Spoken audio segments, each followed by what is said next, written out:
अमरावती शहरामध्ये एलपीजी गॅसचा तुटवडा आहे आणि गॅस भरण्यासाठी पंपांवर रिक्षांच्या रांगा पाहायला मिळतात। शहरातल्या गॅस दरातल्या तफावतीवरून नाराजी व्यक्त होतीये। रिक्षा चालकांचा प्रशासनाविरोधात एक संताप पाहायला मिळतोय।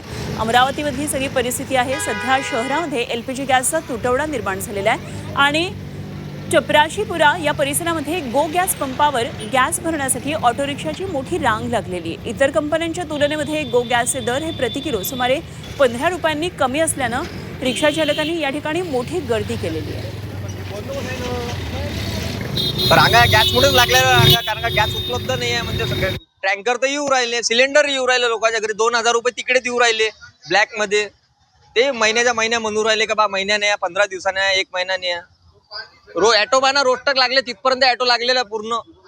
आता मागणी अशीच आहे का कलेक्टर पाशी जातो म्हटलं, सर्व ॲटो उभे करून देतो म्हटलं, रस्ता जाम करून टाकतो।